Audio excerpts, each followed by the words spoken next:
everybody, I'm Dario Balestri from Infinity Team, and today I would like to try to explain you how I set my front and rear width of our IF18-2, and as I get many requests in these days to try to show you how and why I use narrow or wide width. So I will try to do. Let's see. First of all, you need to check that left and right pivot are in the same distance. So I will show you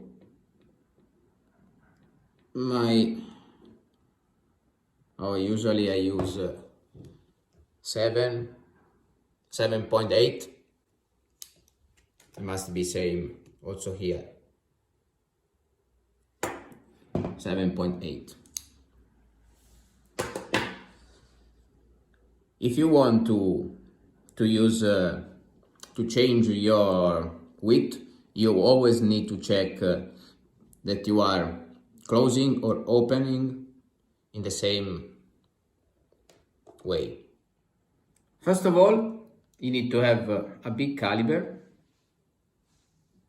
because if you usually check with the other tools, I don't like so much. I prefer to use the caliber, and I will explain you why.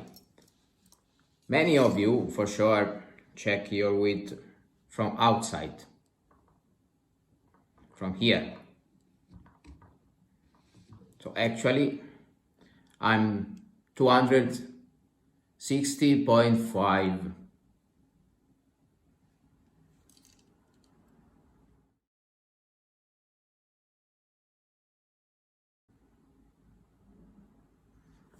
But maybe sometimes you ask yourself why. If you check in the middle,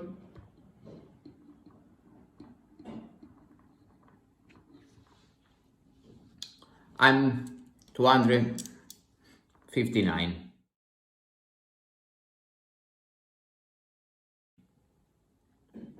I will explain you why. It's very easy. The width comes from the toe. If you open the toe, for sure you also open the width. That's why I don't check from outside, but I check from the middle of the tires. This is very important. Sometimes also in 110 we need to drive on the limit 200, but if you check and you are on the limit in 200 and under the rostrum you change your toe, your width will change again.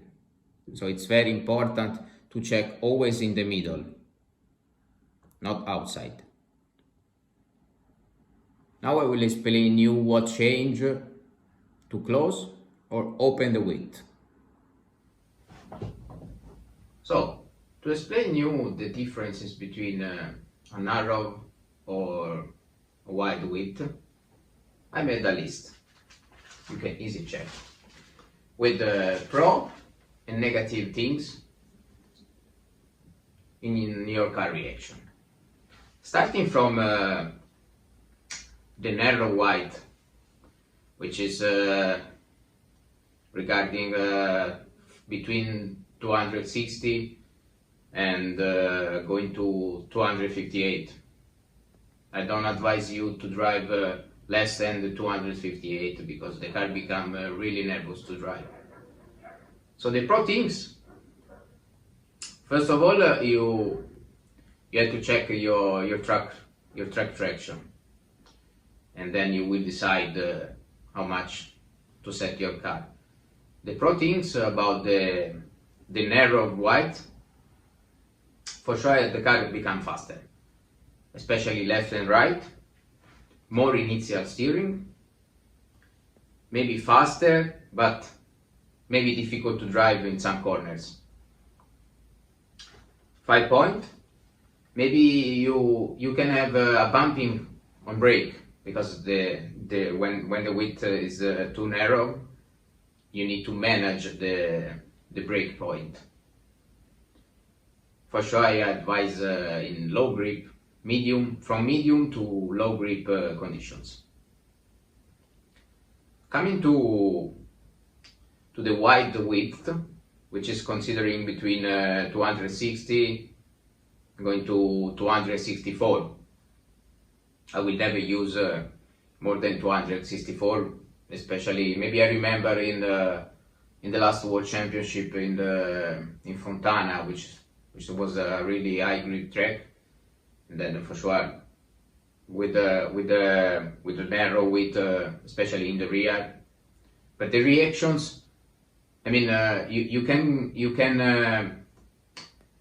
the same things, the same car behave you will have in the front and in the rear. That's why I'm explaining you in the rear, but the same things you can bring to the front. The point is the same. But coming to the wide width, I would say the car become for sure more smooth, especially in the middle of the corner. You will lose traction, I mean, but the car become more easy to drive. So maybe for hobby drivers, it's better to use around 261, 262. For sure will be better in the speed corners, because the car is become more easy to keep the line. And the last thing of the wide width for me is, as I write, it's more easy to control the initial steering, the initial reaction in the first part of the corner, which is usually can be very nervous, the car, and very sensible under the steering. So with the wide width, it will be more easy to find the good point of the first part of the corner. I hope to be helpful as always. I try to do for anything you can ask me on Messenger or even in WhatsApp or by mail. I will answer you. See you next time. Ciao.